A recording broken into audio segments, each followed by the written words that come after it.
think I think we're recording. Yay! Yeah. Lindsay, thanks for joining me. I feel very privileged to be able to speak to you live on Skype, all the way across the world. No problem. Yeah, thank you. I'm glad we found a time that works so far away from each other. So I thought let's just kick off with a bit of an intro, if that's okay. I've followed you for ages and love what you do with Lindsay Does Languages, but I know there'll be lots of people who have just started reading Lingo Mama and who probably aren't as familiar with what you do. So if you don't mind giving us a quick little spiel about Lindsay Does Languages and how it all started, and I guess what your mantra is behind the business that you run. Yeah, of course. So Lindsay Does Languages actually started in 2012 as a completely different thing. So it was offline, it was private tuition. I was driving around every evening, going into people's homes. I had some corporate clients where I'd go into a garlic bread factory was one. And I did some, over summers for a couple of years, I did some teaching of refugees as well. So all of these different things, but they were all happening like in real life, if you like, offline. Yeah. And then in 2014 was when I sort of switched everything online gradually until like I would say end of 2015 when everything was online. So yeah, and now I help people learn languages that are on their own, and also people that want to start teaching languages online. So I help people do that as well. So there's the two paths, the kind of learning and the teaching side of things. Yep. Oh, that's fantastic. And I know in your language learning CV that it's quite extensive, and you've got a long list of languages that you've learned, and across the years, Spanish, French, German, Italian, Chinese, Korean, probably quite a few others that I haven't said. One that I wanted to ask you about today was Guarani, which I know that you have semi-recently started learning, wasn't it? Was it last year that you first kind of tapped into Guarani? Yeah. So Let me think. It would have been, yeah. 2017. Where did the interest in Guarani come from, and where is it spoken? And tell us a little bit about Guarani, if you don't mind. Yeah, that's a good question. I've got very used to saying, "Oh, I'm learning Guarani, an indigenous language spoken in Paraguay." Because you need the tagline. Oh, they learn a what now? And so I've got very used to that. So yeah, it's an indigenous language spoken in Paraguay and surrounding countries as well. So bits, a few speakers in Argentina, Bolivia. There's actually a university that I believe teaches in Guarani as well. But the varieties differ slightly around. But Paraguay is really the example that caught my eye. Back in 2015, I was doing my last year of my degree. I did a part-time distance learning degree with Open University. So it was like, really long, and I get to the end and I'm like, yeah, here we go, Spanish final year. And there was just a tiny, article, 1 page worth of text and exercise about Paraguay and how they have this bilingual thing going on, and they speak Guarani but also Spanish, and it just struck me as really curious. I thought, oh, I've never heard of this language. I had heard of things like Quechua, for example. I'd heard of I knew that there were Mayan languages up in sort of Central America, but I'd never heard of Guarani, and it really was quite curious as a sort of Spanish learner, looking at where Spanish is spoken. And so from that, towards the end then of my degree, I decided, right, I want to write about this place. This is really interesting. So I wrote about bilingualism in 3 different places with Spanish. So one was Guarani and Spanish in Paraguay. One was Spanish in the US, alongside English, but the fact that actually there's no official language in the United States makes that really interesting. And one was in Catalonia, so Spanish and Catalan, and how they sort of coexist. So it was all about these differences between these 3 places of coexistence of languages. And the interesting thing about Guarani is it's not the same old story. Colonists came and then the language happened and crush, slowly, little by little, the other languages that existed beforehand just disappeared into the thin air. It's not that quite that same story. Yes, it's had a tough past at times. There was a dictatorship, and there was also before that a thing called the Triple Alliance War, which Paraguay actually declared the war, but then they declared war against Argentina, Brazil, Uruguay. So there were these two of them massive countries, against Paraguay, and by the end of it, the country almost disappeared, and they lost. Some estimates say about I think it's something ridiculously high, like. I don't want to give an exact figure. It's like between 50 and 90% of their male population. And it's just insane. And so the language very nearly disappeared multiple times along this path of history. But the interesting thing is with the war, what happened is it was the mothers who, this was their language. The native Guarani women had mostly stayed within Paraguay during the war, hadn't died like the men had. And as they then bred with other men who came into the country, they then were teaching Guarani to their children, because this was quite literally their mother tongue, right? Yeah. So it was just fascinating to me. And when last year I went on a long trip with my husband, it was sort of half. I call it an extended working honeymoon. Was the easiest way to describe that. I like that phrase. It was like part honeymoon, part work. And so at the end of the Latin America part of the trip, we knew that Paraguay would be more or less towards the end. We'd start north, work south. And I thought, okay, well, if I want to learn an indigenous language of the Americas, that would be a good one, because A, I had this little tingle of interest from beforehand, and B, it would be at the end, so I'd have more time to get there. to keep learning it. Yeah. So that was really how it happened. And I thought, well, it would just be a sort of a passing fling of a language until we go there. And we went there, and I went to Guarani school for a week, and I bought some books to bring home. And now I'm very much in love with the language, and can't wait to go back to Paraguay and learn more about it. Yeah. Are there Guarani speakers in the UK as well? Is there a little community outside of South America, or is it very much in Paraguay and in that part of the world? This is really interesting because it's, normally you learn in Mandarin and Vietnamese, right? And I guess living in Melbourne, there's communities, so you could practice if you wanted to where you are. With Guarani, it's not quite like that. So there's no, as far as I'm aware, if you're watching and please let me know, but there's no Paraguayan restaurant in London in the UK. I found a website of a bakery that used to exist, but I don't think it exists anymore. So there's nothing really. My friend Kirsten, who I co-host a podcast, The Fluent Show, with, told me once that, I've gone, I think she was at Parkland or something. She's like, I'm at Parkland and there's a Guarani speaker. And it's like, wow. How did you come across persons with that? There is a small, very scattered sort of, I wouldn't even call it a community necessarily that I know of in the UK, but in New York, where we actually started the trip, I did some research first. New York, there must be something. And there were 2 restaurants, which I discovered after visiting one of them. They were owned by the same people, same family. So the parents owned one, the son owned the one that we went to. And that was cool. It was a Paraguayan restaurant. There was a whole wall of like words in Guarani. And this was right at the beginning as well. So I just had this like, ooh, I can't wait to go now. But yeah, I've never really been lucky enough to find, speakers outside of the country.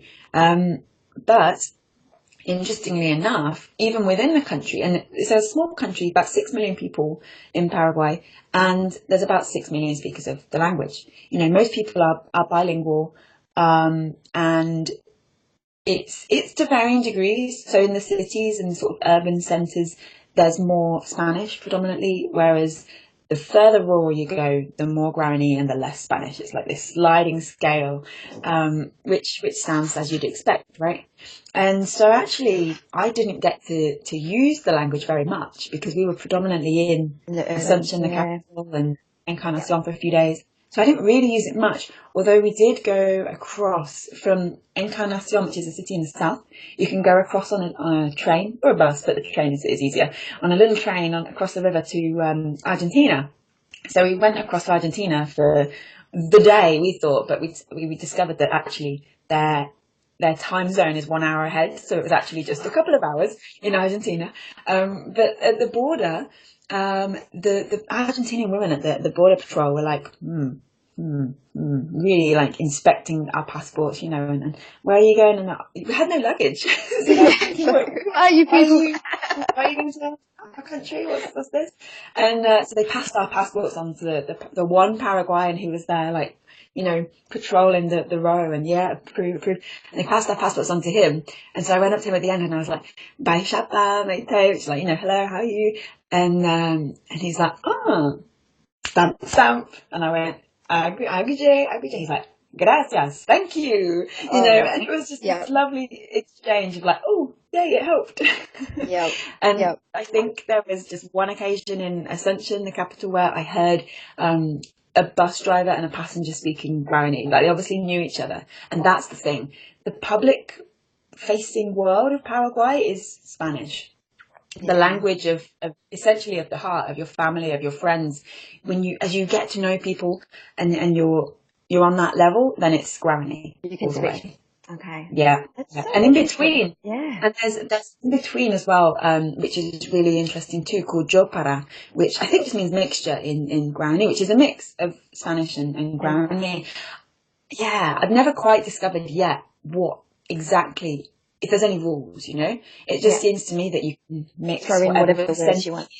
Yeah, which is very handy when you're learning. You know, you don't know a word, you just throw in the Spanish. That's amazing. Oh, good on you. That's so, very, very impressed. And I watched your language stories episode on Guarani, and I saw your Guarani teacher, and I was just like, oh, so, you know, so passionate, as you would expect, about, you know, someone from not even from their continent coming to learn, you know, a language that's so close to them. So I love the language stories concept, and so there's the video component and the audio component. Where did you get this idea from?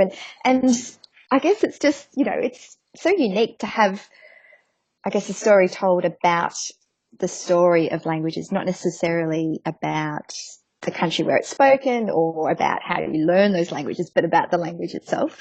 Was that something that, I guess, you know, through uni that you kind of picked up on, or was it something that's always felt kind of close to you as a person in your heart? Can I say that? Yeah, why not? I don't know. It sort of evolved quite naturally. We knew that we wanted to take this trip. Initially we thought, we'll just go. And then we were like, actually, no, you know, it's, we have a house. Let's be sensible here. Let's not just abandon everything. We didn't really want to do that. And then we thought, okay, maybe 2 years. And we were like, no, it's a bit long. Let's go for a year. And that way as well, you know, my husband is a primary school teacher, so he could sort of get a year and come back nice and easy. So we decided it would be a year.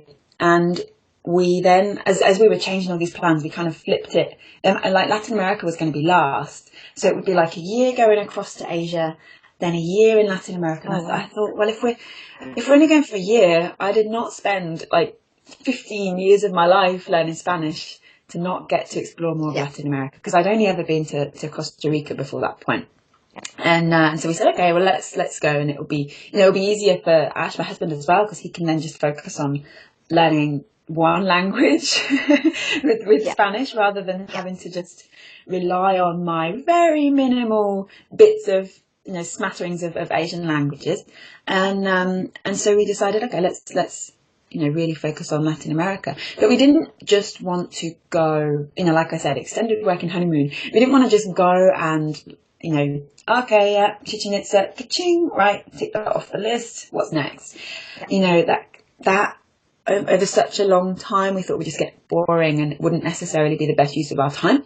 So we figured with this idea, well, actually, actually, I'm saying this, but there's a step before this, I should probably say. So the whole point of this trip that we knew we wanted to take was because I've been to my library in my small town where I used to live, really, really small town I used to live, and I would walk in, like return books or whatever, and then go like, oh yeah, travel section, very nice, and then walk around to the little language section, oh yeah, language section, very nice. Like, it was like an obsession, a little route that I would have to take if I went into the library. And one day I'm looking at the little language section and I pull out this almost like an exercise book, this little pink book. It says W and grammar, and I open it up and it's all like typewriter font. Oh, wow. What is this? What is W and why is this in my little library? And it had a little library thing on the side. This is so bizarre. And so I went to borrow the book at the fancy machine and put it down on the scale and cannot detect book. Okay. Understandably, I guess. So we went to the thing, checked it out. She wrote the date and everything like that. 3 weeks later, I then try and renew it online. Still can't do that. I ring up and she says, oh, just bring it back when you're finished. Well, I took that to heart and thought, okay, bring it back when I've finished. Well, I need to discover where this language is spoken. So this language is spoken in Papua New Guinea on a small island. And so we thought that would be it. We could, go overland all the way across, end in Papua New Guinea, make a film, because my husband, his degree is media production, specialising in film. So we thought this perfectly combines our interests. So that was where the initial idea came from, that it would be this big sort of epic, full-length documentary about this one language in Papua New Guinea based on this little exercise book. And then, of course, as the ideas changed to then visit Latin America, it was like, well, can we still make the film or films, plural? And like, okay, plural, maybe this could work. And so that's how it evolved into what it became with season 1.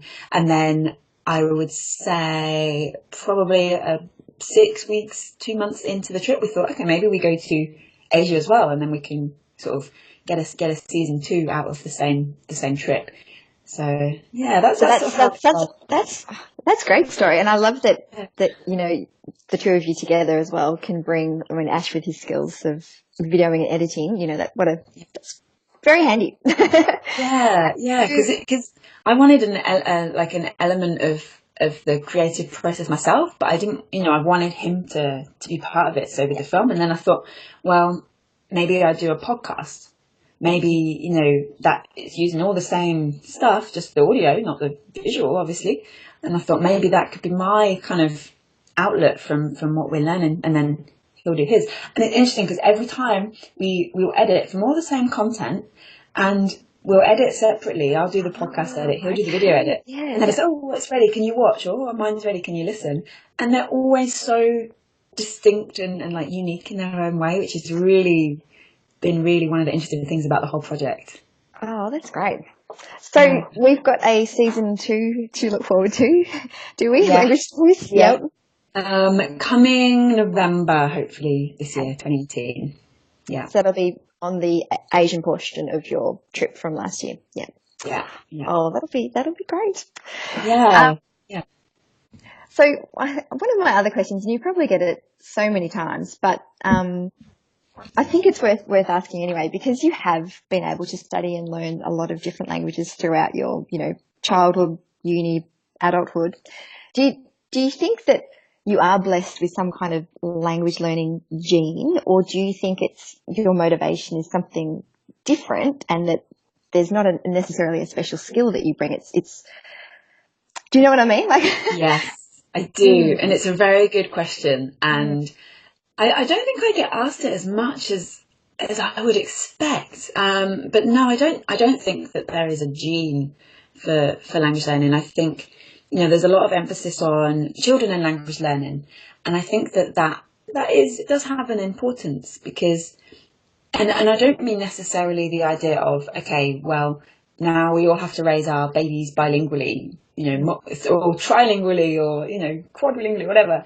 We have to do it, I don't necessarily mean that. I just mean in the sense of when children grow up appreciating and understanding that other people exist, other languages exist, other people who have different ways of doing things. I think that is part of the core that really begins the openness to other languages and to language learning. Like I remember at school in kind of year 7 for me, which is like age 11, when you go up to secondary school.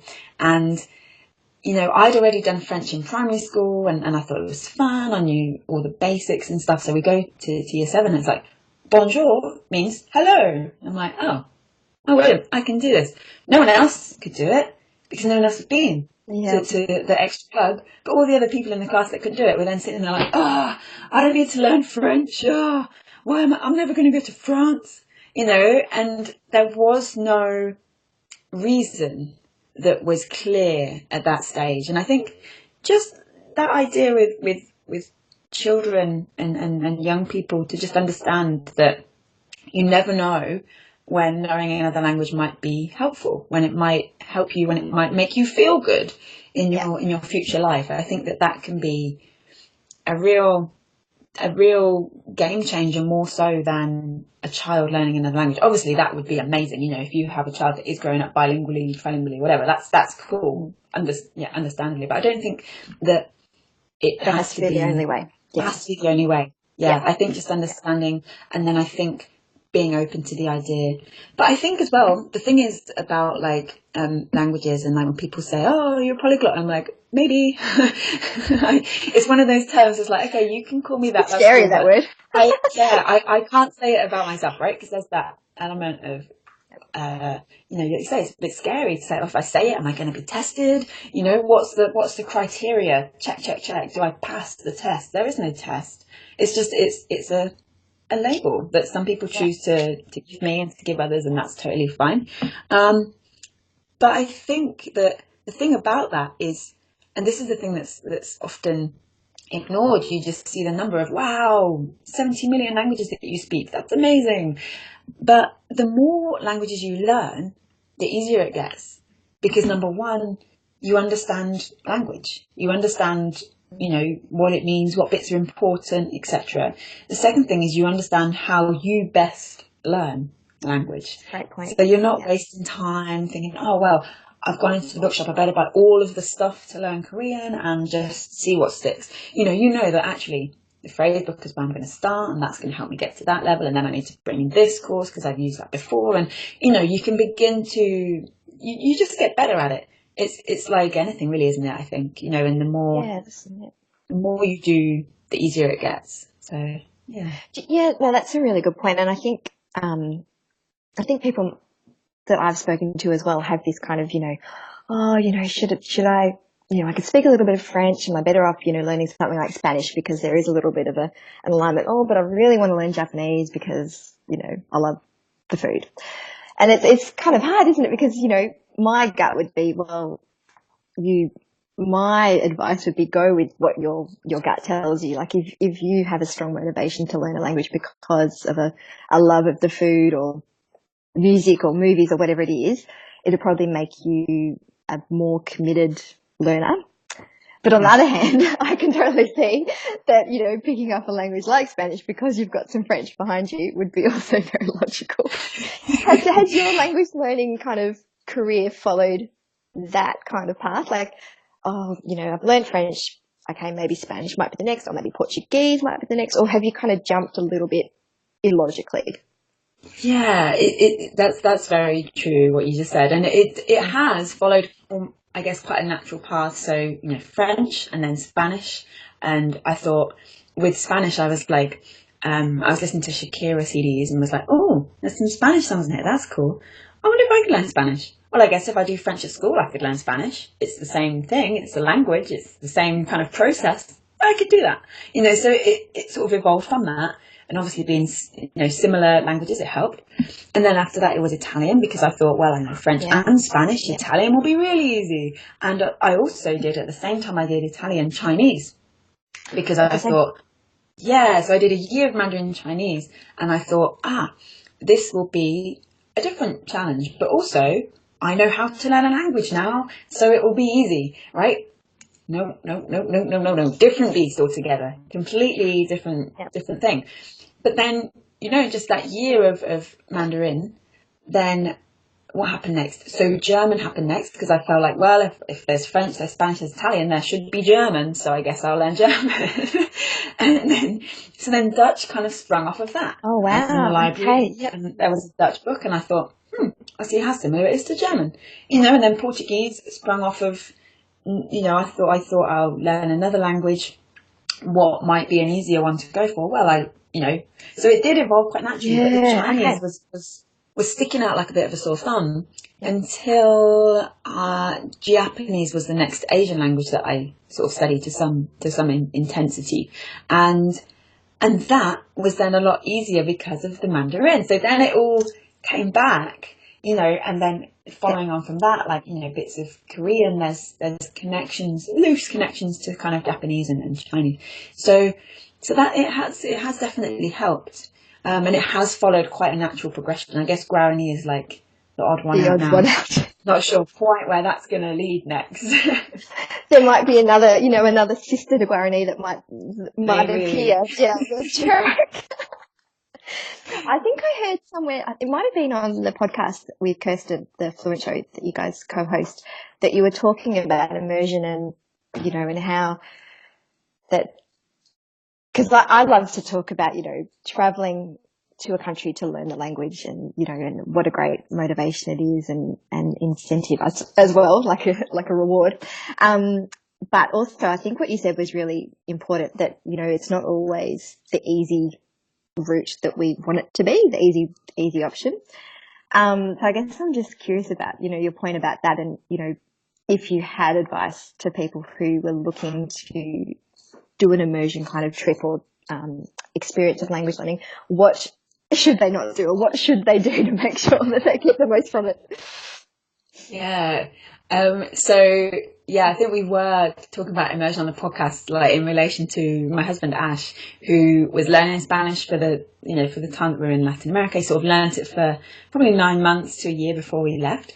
And then the first Spanish-speaking country we were in was Cuba, which is like notoriously difficult Spanish. They kind of drop a lot of the last letters and stuff. So it has this reputation of like, oh, Cuban Spanish, that's really hard. But that was where we went first. And the interesting thing is, actually, he says that was one of the easiest places to arrive first, because we didn't really have the internet. The internet is kind of different in Cuba. You need scratch cards and you need to go to a public Wi-Fi park and all of this. So we didn't use the internet for most of the time we were there, which meant that we weren't really working. And we were also staying. You stay in these things called casa particulares, which are like B&Bs, bed and breakfast style places to stay. And so you wake up every morning and you go to breakfast, and the woman comes out and says, how do you want your eggs? What do you want to drink? Da, da, da, da, da. And it's that same conversation every day. So you get this conversation with locals every single day. Some of it is that repetitive bit of the order, and then some of it, there was one place where the woman was particularly, she was like she worked there for the family, and she was very chatty, oh, my mother is very sick and it's my daughter's quinceañera. I can't afford to buy her a nice dress, all of this. And she was like the only sort of bad person we experienced. But yes, then as well as that regular stuff, you've got this extra conversation going on every morning. And because I could have the conversation with her, he could then listen and kind of pick up what he could pick up and chime in when he could chime in, so that was really helpful. From there, we went to Mexico. And we were there for 6 weeks. We were working intensely, catching up on everything. We were in our own little apartment. The only time we went out and saw stuff, of course, but the only time we went out and actually interacted with people was in Walmart. So we'd go to Walmart and it would be, hola, beep, beep, beep, beep, numbers, numbers, numbers, gracias, adios. Yeah. And that was it. So there was this big difference between those two experiences that then I think became really noticeable when we went to Guatemala, where we had a mixture of both. So there were a couple of places in Guatemala, we were in homestays, we were staying with families, and so we got that chance again to really connect and speak with people. And then there were a few places where we weren't really working, we were both really ill. So we weren't speaking with people. So, and then that showed, you know what, this was the difference between Cuba and between Mexico, for Ash in his Spanish. Yeah. And we saw it clear in front of us in Guatemala with the two places again. So I think that would be my tip for that, is to think, okay, well, immersion doesn't just mean going to a place, boom, I'm here. Now, where's the language? Why isn't it in my brain yet? What's going on? It's about actually coexisting with people that live there, that speak the language, and getting to be a part of that as much as you can. But then also, I think with immersion, there's quite an emphasis thrown upon it of, that's all you need. Immerse yourself and you'll be fluent in a week, no problem. But I think it's important as well to recognise the idea of active immersion. So rather than relying on being there, you're actively, thinking, what was that word she said? And if you can learn how to say, can you repeat that? Or what was the word for something? Yeah. You can get that again. Little notebook, just write them down, and you're actively using the immersion and getting the most from it. That would be amazing. So yeah, I know you're planning a trip to Vietnam, right? Yeah. I imagine that's going to be very much like that with all of the learning going on. I think that's great tips, and I think it's so important, isn't it, that because I find that happens naturally anyway, that you get into a little bit of a routine where you're somewhere, like you know how you have your coffee, you know what you want to have for lunch, and you kind of get a bit stuck. Well, I can say this stuff, and I know how to say not too much milk or whatever you want to say. And so I think it's so important to go, okay, well, I need to step outside of what my comfort areas are to be able to stretch and to grow that ability. And it'll be the first time actually that my husband will be doing language study as well. So I think that'll be really interesting too. So, an extra challenge, but that we both get to do it. So yeah. Oh, that's great. They're good tips. Thank you. I've just got a couple of very short other questions. One was about the Women in Languages conference, which I know you co-organised with Kirsten and Shannon, which was fabulous, let me say. It was amazing. Thank you. So that was in early 2018, wasn't it? Was it March? I think it was March. It was March, yeah. So would you guys, do you think you'll do something again in the future? Or I love just to hear a bit about how that idea came about, because I love the format, because it was, it was online, so it meant that people like us stuck in Australia could participate. Yay! Yeah. And yeah, just and also it wasn't, a cost prohibitive kind of thing either, which I think is really awesome. So yeah, if you've got anything else that you want to say about that. How did it come about? It happened because I thought, wouldn't it be great for International Women's Day to have a day and celebrate women in language, essentially, right? I was just thinking of that day, this idea of, a one-day thing. How would it work? Would it be online?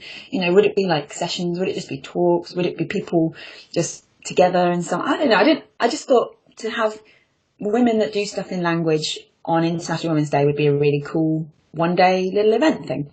And then I mentioned the idea to Kirsten, I think after we'd recorded a podcast one day, and I said, oh yeah, I've got this idea.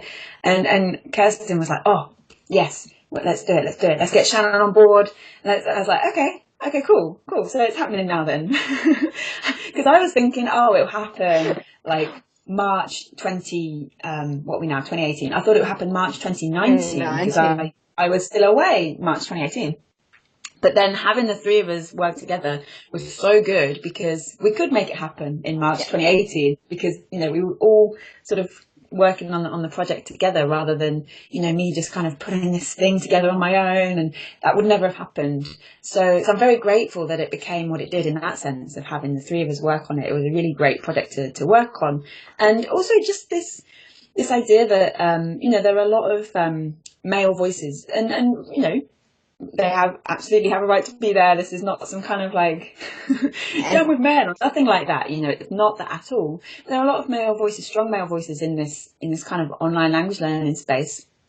And we knew from Instagram and from, just general internetness that there were amazing women out there doing amazing things with language that, most of whom we'd never actually heard speak before. So we had a few people that we'd heard at various events, like we had Ellen Jovin, we had Judith Meyer, And who else had we had speak before? There were a few people, but most people, we knew kind of online, Yeah. but we'd never really heard from. And so we wanted to hear from them. And so we thought maybe other people will as well. And it was a huge success beyond all our expectations. So yeah, we're really happy that we're going to do a big event like that in March. I think I'm allowed to say that now. So we're going to hopefully make it an annual event, and then in November, so more recently than that, we'll actually be doing something that again, when is this going live? I don't know what I can say. Yeah, soon. We'll be doing a special event in November as well before the main event in March. So yeah, watch this space. I feel like that's probably as much as I can say. Yeah, no. Keep my mouth zipped. I don't want to get myself in trouble with the others. It was such a great event. I was really stoked that you guys put that together, and it was fantastic. So I can't wait to see what happens next. So I think my just last question is just really, I guess I love to ask this too, because I think, what are your language plans for the future? Like, what do you want to focus on in the next year or two, and, adding additional languages, or perhaps, consolidating what you're learning already, or? That's a good question. So I thought that I would come back from the trip being like, okay, so Guarani's done, let's move on to something else. And I came back with this just renewed enthusiasm, from after that week of the school, and I found the bookshop and I got all these books. I'm like, yeah, I'm going to buy these books because I want to keep going. So I was really eager to get back into that. So I think that's something that will be quite a long, slow project for me. And then I'm also learning Korean at the moment, which I started to learn back in 2016 with Shannon, one of the co-hosts from Women in Language. We were study buddies, we sort of started learning at the same time. And we said from the beginning, we'll go to Korea on a trip. But then, of course, I went away for a year and didn't go to Asia. So, did at the end, but didn't necessarily go to Korea. So I thought, I'm really sorry, Shannon, I can't go to Korea until, X number of years in the future. So we sort of put it off, and now we've both kind of started again on our own terms. So I'm learning a bit of Korean, although that's quite tricky. I find that quite a difficult language to learn, but I'm doing my best, slowly making breakthroughs. And then I'm also, you said about consolidating stuff, right? So I got to a point where I realized towards the end of the trip that I've studied so many languages in the past, and it seems a shame, when people say, oh, how many languages do you speak? And I'm like, I don't know, because what does it mean to speak a language? I've studied this many, but, if I say, oh, I speak that many, are you then going to test me, and am I going to have to prove myself to earn my stripes? So I'm thinking, well, I should actually revisit some of these languages that I've studied, because some of them I studied to a really good level, but then just didn't use, and it sort of fizzled away. So I'm trying to sort of bring in a bit of the languages I previously studied as well. But there's a few that interest me. I picked up towards the end of the Asia trip, I started picking up a book in each country of learning the language. It started with a Lao book, and I was like, oh, this is $5. Awesome. I'll try that. So I've got a Lao book kind of on the shelf. I've got one from Malay that I found, Kristang, which is a language spoken in Malaysia and then Singapore, and a few others, and then there's others that really intrigue me that I think will happen at some point in my life, but we'll see. Oh, that's super exciting. I love that. Oh, well, thank you so much, Lindsay. Thank you for your time. Thank you. And all the best with what's coming up in the future. No problem. Thank you for speaking with me and inviting me on. It's been great to speak to you. Oh, no, it's great. Thank you. So I'll just stop the